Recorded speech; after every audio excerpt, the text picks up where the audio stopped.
Hello students, अभी हम लोग स्टार्ट करेंगे एवोगैड्रोस लॉ फर्स्ट चैप्टर का some basic concepts of chemistry में।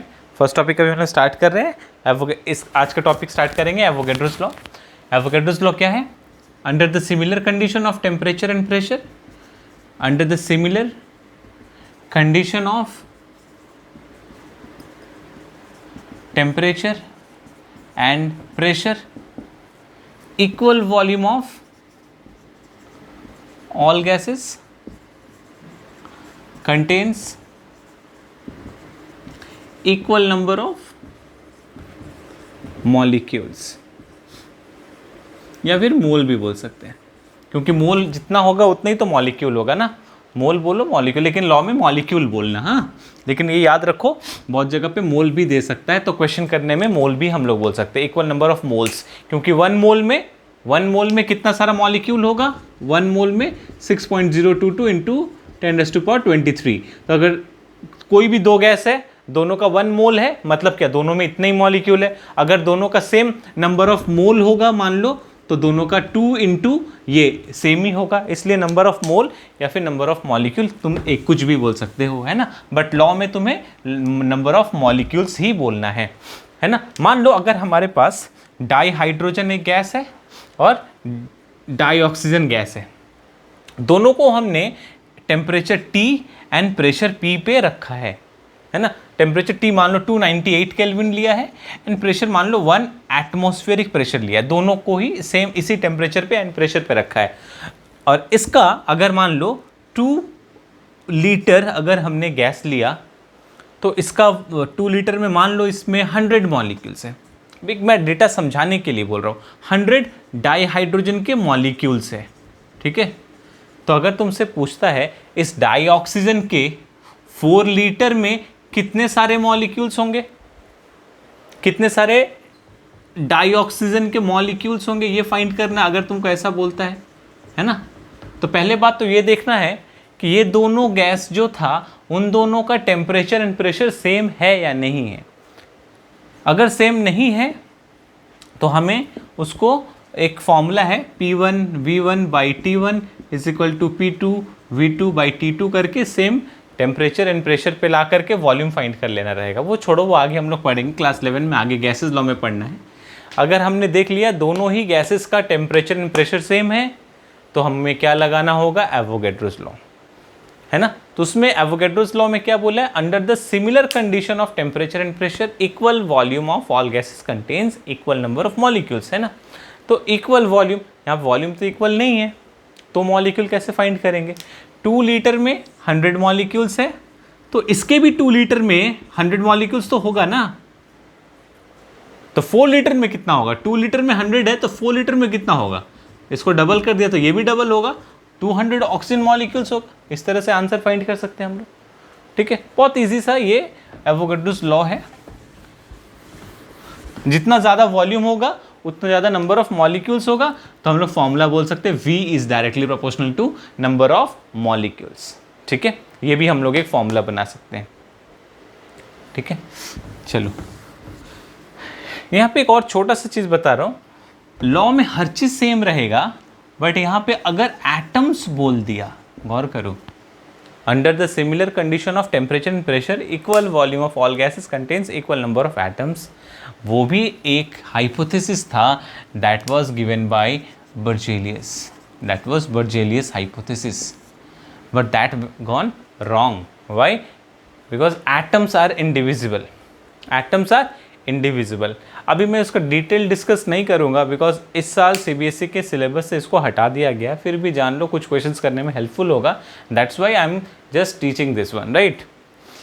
छोड़ो, बस याद रखना अगर मॉलिक्यूल्स की जगह पे एटम्स बोल दिया तो that was Berzelius hypothesis, but वो गलत हुआ है। उसी का स्लाइड पहले यही बोला था, बर्जेलियस ने ये ऐसा स्टेटमेंट दिया था, then after correcting the atoms जो मॉलिक्यूल्स लिख दिया गया, that was given by right Avogadros, है ना। चलो ये समझ गए जितना समझना था। Now come to atomic mass. ये तुम लोग प्रीवियस क्लासेस में भी पढ़ते आ रहे हो, व्हाट इज एटॉमिक मास, मुझे इतना डिटेल में पढ़ाने की ज़रूरत नहीं है, जितना क्वेश्चंस करने में, न्यूमेरिकल्स करने में काम आएगा मैं उतना पढ़ाऊँगा, और थ्योरी के लिए नोट्स तो दिया हुआ है, वो डेफिनेशन वहाँ से पढ़ लेना। Atomic mass, what is atomic mass? तो सर एक सिंपल सा बात है, मास ऑफ एन एटम। देखो हम लोग साइंस पढ़ रहे हैं, बहुत लॉजिकल होना पड़ेगा, एकदम समझना पड़ेगा छोटे छोटे चीज़ को, जो कॉन्सेप्ट है कॉन्सेप्ट समझना पड़ेगा। वो रट लिया, मग कर लिया, मग करने से नहीं होगा कुछ भी, तुमको समझना पड़ेगा। हाँ, साथ में साथ एग्जाम में लिखने के लिए तुमको अगर एटॉमिक मास का डेफिनेशन आया तो if you are writing this mass of an atom you will get a big अंडा, जीरो मिलेगा, है ना। तो उस पर मत जाओ, तुमको करना क्या है, हाँ समझा चीज़ को, कॉन्सेप्ट लगाया। क्यों कॉन्सेप्ट लगा रहा है? क्योंकि तुम्हें न्यूमेरिकल करना है, क्वेश्चंस करना है, प्रॉब्लम करना है। तो जब तक कॉन्सेप्ट क्लियर नहीं होगा तब तक नहीं कर पाओगे। And as well as you have to also learn the theory and you have to learn the actually definition. वो लर्न करके तुमको एग्जाम में लिखना है, ठीक है। तो मैं तुमको अभी कॉन्सेप्ट समझा रहा हूँ, थ्योरी तो तुम खुद से नोट्स में पढ़ लोगे। What is atomic mass? तो मास ऑफ एन एटम। अगर हमें बोला है atomic, what is atomic mass of hydrogen, तो हम क्या बोलते हैं? तो mass of single hydrogen atom, mass of atomic mass of hydrogen मतलब mass of an atom of hydrogen, mass of an atom of hydrogen. ये जो छोटा सा एक हाइड्रोजन का एटम है, ये तो मैं दिखाने के लिए बोल दिया, बट एटम दिखता भी नहीं है। उसका मास जो होगा दैट इज कॉल्ड, उसके एक एटम का जो मास होगा that is called atomic mass. कितना होता है ये तो तुमको पता ही है, 1.008 एक्चुअली में ये होता है, लेकिन हम लोग प्रैक्टिकल पर्पस के लिए वी कंसिडर इट एज 1, ठीक है। एक्चुअली में ये भी जो होता है ना एटॉमिक मास नहीं होता है, अगर एक्यूरेटली बोलो तो that is called average atomic मास। इसके बाद टॉपिक में हम लोग आएंगे व्हाट इज एवरेज एटॉमिक मास, अभी बस जान के रखो। एटॉमिक मास का डेफिनेशन में भी एक हिस्ट्री है। सबसे पहले साइंटिस्ट ने क्या किया था, एटॉमिक मास, तुम एक बात समझो उसके पहले, तुम कहीं पे भी जाते हो कोई सामान खरीदने के लिए, तो मान लो तुम किसी भी सामान को बोलोगे 1 kg चाहिए, तो सामने में एक रिलेटिव 1 kg का एक तुम वेट रहता है, उसके कंपेयर करके देखते इक्वल होता है तो हम लोग बोलते हैं नहीं। हम लोग गए बाजार में एक आम लेने के लिए, तो बोले 1 किलो आम चाहिए, तो देखना ऐसे तराजू में लेता है ना, और एक तरफ वेट रखता है, एक तरफ तुम्हारा में आम रखेगा। तो जब इक्वल आ जाएगा तब उसके कंपेयर में हम लोग क्या बोलते हैं, नहीं अब इसका वो जो आम है तुम्हारा वो 1 kg का हो गया, राइट। तो किसी के रिलेटिव में, किसी के रेफरेंस में हमें किसी भी चीज़ का मास को बोलना पड़ता है। तो वैसे ही एटॉमिक मास भी हमें किसी के रिलेटिव में लेकर बोलना पड़ता है। नहीं, एक जो एटम का मास है वो उस वाले एटम से कितने टाइम्स हेवी है, how many times heavier an atom of the element is with the reference with relative to the fixed atom, है ना। तो इसलिए हम लोग एटॉमिक मास को generally we call it as relative atomic mass, relative atomic mass. क्यों? क्योंकि हम मास ऐसे नहीं बता सकते, हमें किसी एक स्टैंडर्ड पता होना पड़ेगा, उसके रिलेटिव में हम बताते हैं कि वो एटम कितने टाइम्स हेवियर है। सबसे पहले हमने जो फिक्स्ड एटम, जो रिलेटिव एटम, जो रेफरेंस एटम लिया था दैट वाज हाइड्रोजन। हाइड्रोजन हमें मान लो अगर किसी ये एलिमेंट है, मान लो ए, ये एक एटम है, ए का एक एटम है, अगर इसके एक एटम का मास फाइंड करना होगा ना, अगर इसके एक एटम के मास के बारे में बोलना होगा तो हम लोग कंपेयर करेंगे इसके मास से, इसके मास से ए का मास, इसके एक एटम के मास से ए का एक एटम का मास कितने टाइम्स हेवियर है। सपोज कर लो atomic mass of A is 5, फिर से समझो, थोड़ा ध्यान दो। Atomic mass of A is 5, that means A का एक एटम, ये एक एटम का जो मास है that is 5 times heavier than the mass of an atom of hydrogen। तो पहले हमारा रेफरेंस क्या था, रिलेटिव, किसके रेस्पेक्ट में फाइंड करते थे हम लोग, हाइड्रोजन के रेस्पेक्ट में। लेकिन बाद में साइंटिस्ट ने रेफरेंस जो लिया, रिलेटिव जो एटॉमिक मास फाइंड करना स्टार्ट किया, वो किसके टर्म्स में, ऑक्सीजन के टर्म्स में। क्यों? Because oxygen was more and much more reactive than hydrogen. तो ऑक्सीजन ए के साथ भी, बी के साथ भी, सी के साथ भी, बहुत सारे नंबर ऑफ एलिमेंट के साथ कंबाइन कर लिया जाता था, जिसकी वजह से एटॉमिक मास फाइंड करना that was comparatively easy than hydrogen, ठीक है।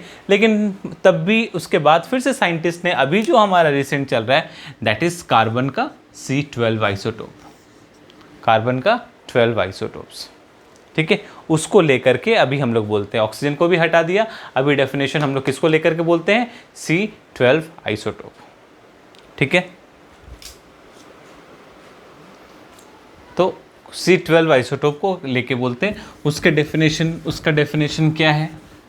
अच्छा हाँ, अब ऑक्सीजन को छोड़ करके क्यों हमने कार्बन 12 वाले को लिया, क्योंकि इसके रेफरेंस में जब हम लोग एटॉमिक मास निकालते हैं तो it has been found that for the majority of the elements the atomic mass that we get comes out to be in whole number, not in fraction. Oxygen के साथ अगर हम एटॉमिक मास फाइंड करते हैं तो बहुत सारे elements का जो एटॉमिक मास था वो जो आ रहा था दैट वाज फ्रैक्शन। बट अगर हमने C12 आइसोटोप के रेफरेंस में उसके रिलेटिव में डिफरेंट बहुत सारे एलिमेंट्स का एटॉमिक मास फाइंड किया तो हमारा जो रिजल्ट आया था that was in whole number. So it was very easy to calculate, है ना। तो क्वेश्चंस करने में आसानी होता था, इसलिए C12 को लेकर के साइंटिस्ट ने डेफिनेशन बनाया। एंड क्या डेफिनेशन है, नोट्स में पढ़ सकते हो। The atomic mass of an element indicates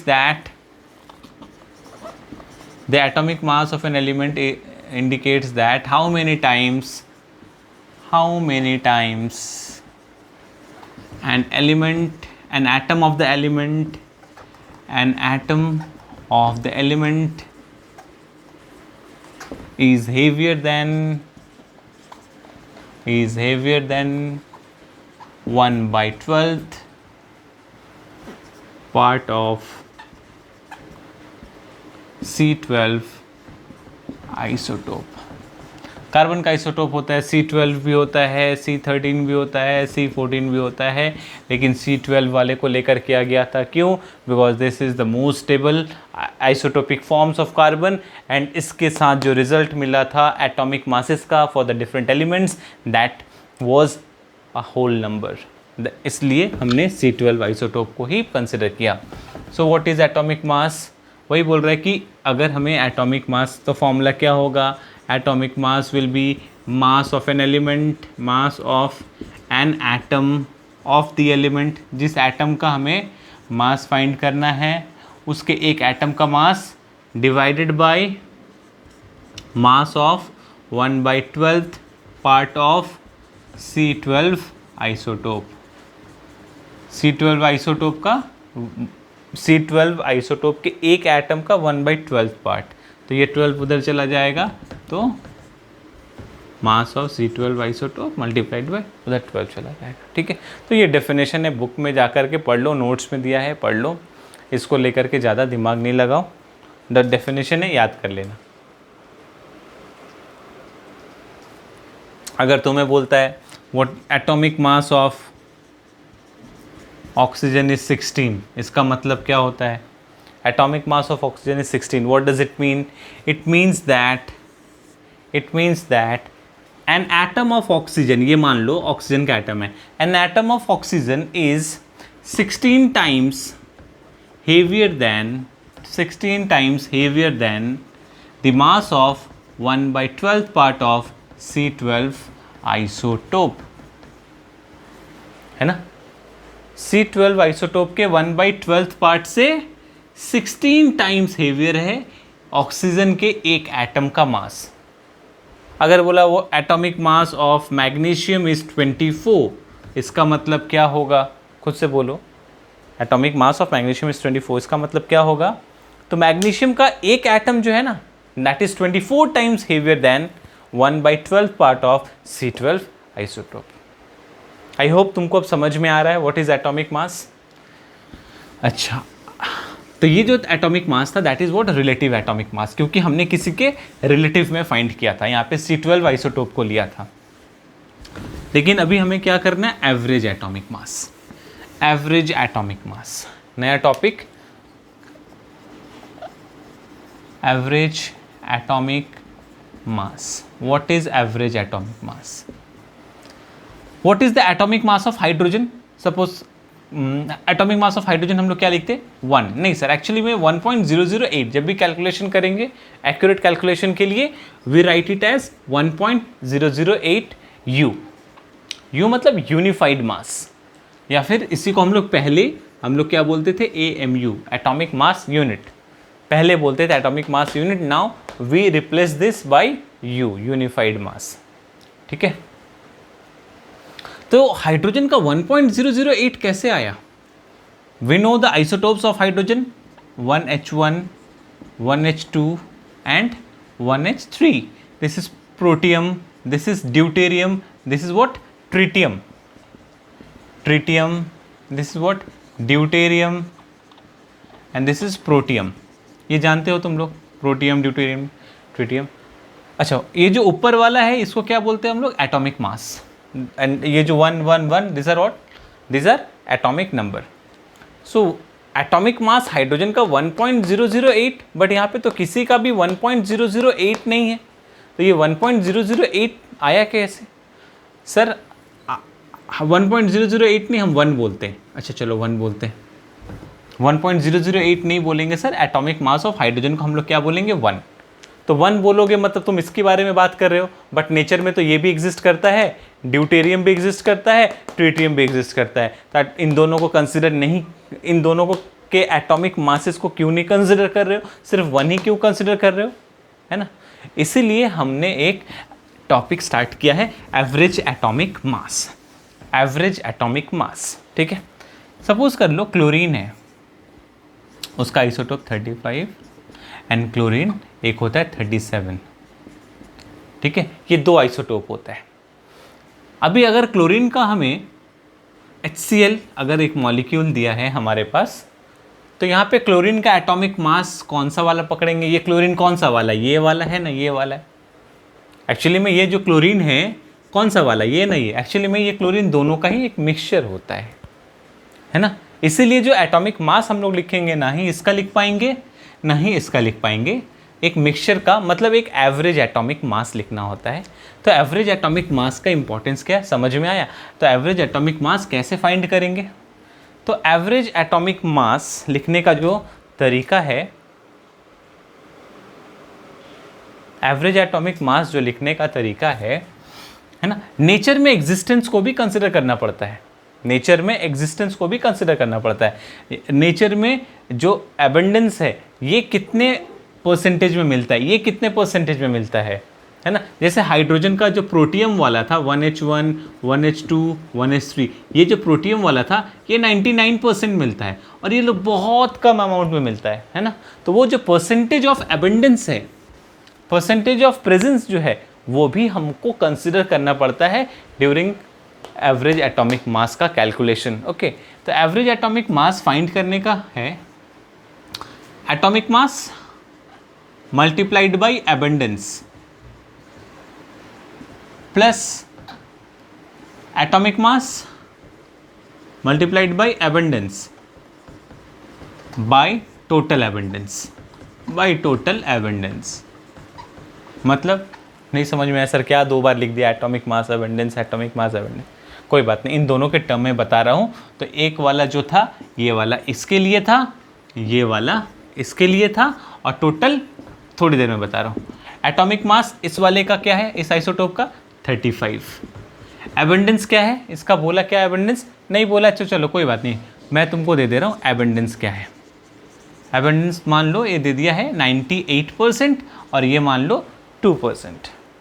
98% 2% बोला कि ये वाला 35 वाला 98% मिलता है, 37 वाला 2% मिलता है। तो एबंडेंस क्या है 35 वाले का 98 प्लस एटॉमिक मास दूसरे वाले का 37, उसका एबंडेंस कितना है, एबंडेंस कितना है 2, 2 + 2 आउट ऑफ टोटल एबंडेंस कितना है, तो टोटल एबंडेंस 100। इस तरह से कैलकुलेट करते हैं। बहुत जगह पे क्या होगा, ये परसेंटेज में नहीं दे करके इनका जो एबंडेंस है वो रेशियो में दे देगा, बोलेगा ये 3:1 के रेशियो में मिलता है। नेचर में एग्जिस्टेंस जो है इस वाले का 3 एंड इस वाले का 1, ये रिलेटिव क्या एबंडेंस दे दिया। तो हम लोग उसमें क्या करेंगे, यहाँ पे atomic mass multiplied by again इसका जो एग्जिस्टेंस है वो कितना है 3, प्लस दूसरे वाले का 37 मल्टीप्लाइड बाय एग्जिस्टेंस कितना है इस वाले का 1, बाय आउट ऑफ टोटल कितना होगा 3 + 1 4। इस तरह से फाइंड करना होगा। ठीक है, बहुत ईजी है, बहुत सिंपल है। ठीक है, एक क्वेश्चन करते हैं, देख लो।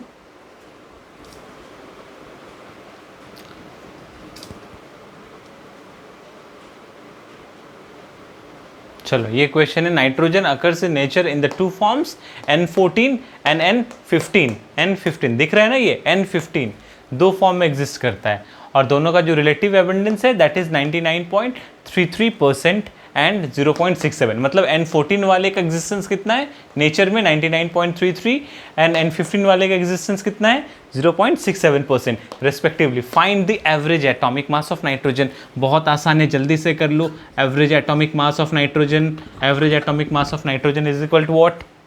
बोलो।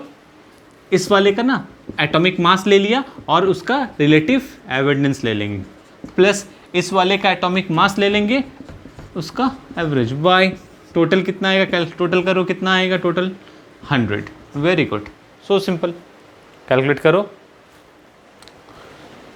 बहुत टाइम पे क्या होगा तुमको, ये जो है बहुत टाइम पे ये कैलकुलेट कर लिया ना, हो गया ना ये।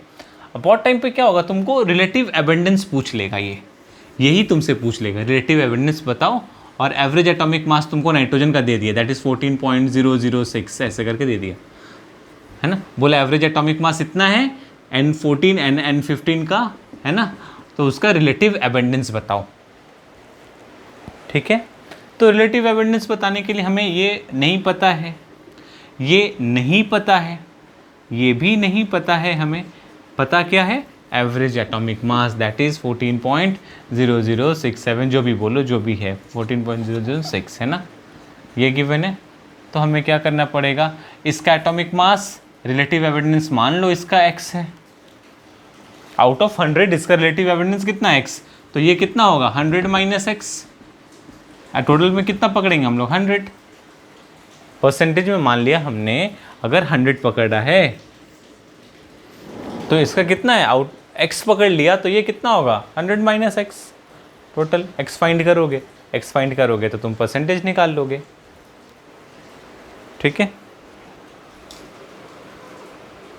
समझ गया ना। चलो अब एक और इजी टॉपिक पे जाते, दैट इज मॉलिक्यूलर मास। ये चैप्टर बहुत ही न्यूमेरिकल बेस्ड चैप्टर है, इसमें एक पार्ट हटा दिया है, जो स्टोइचोमेट्रिक लॉस था वो हटा दिया, उसमें भी न्यूमेरिकल था। खैर कोई बात नहीं, आगे इस चैप्टर में न्यूमेरिकल ही न्यूमेरिकल है बच्चों। और अगर ये चैप्टर तुम अच्छे से कर लोगे तो तुम्हारा आगे का जितना न्यूमेरिकल पोर्शन है आगे के चैप्टर्स में बहुत ही हेल्पफुल होंगे, है ना। तो इस चैप्टर को बहुत ही आराम से करो, टाइम लेकर के करो, लेकिन न्यूमेरिकल्स पूरा करो। जितना मैं न्यूमेरिकल्स दूंगा अच्छे से कॉन्सेप्ट के साथ क्लियर होना चाहिए। जहाँ डाउट होगा सर वहाँ पूछना है आपको। Next topic is molecular mass. Next topic is molecular mass. What is molecular मास? मान लो H2SO4 का मॉलिक्यूलर मास फाइंड करना है तो हम क्या करते हैं सर, 1.008 मल्टीप्लाइड बाई 2। अच्छा 1.008 ये कैलकुलेट करना थोड़ा डिफिकल्ट होगा, इसलिए we consider it as 1 into 2 plus sulphur का कितना होगा 32 प्लस ऑक्सीजन का कितना होता है 16 एंड देयर 4 एटम्स। सो इस तरह से करोगे करके देखो ये 98 आएगा, है ना, राइट 98 आएगा। तो this is molecular mass. What is molecular mass? तो this is the sum of atomic masses of, ये किसका सम किया हमने, atomic masses of individual atoms present in a molecule, है ना। So simple, this is the sum of atomic masses of all the atoms present in a molecule, that is called molecular mass. ठीक है, what is the molecular mass of H2O? तो sir 1 into 2 plus 16 18 U, obviously U। ठीक है, तो ये इस तरह से हम लोग molecular mass फाइंड करते हैं। molecular mass मतलब mass of a single molecule। ये जो molecule होगा इसका मास बताना है, दैट इज 98 U। ठीक है,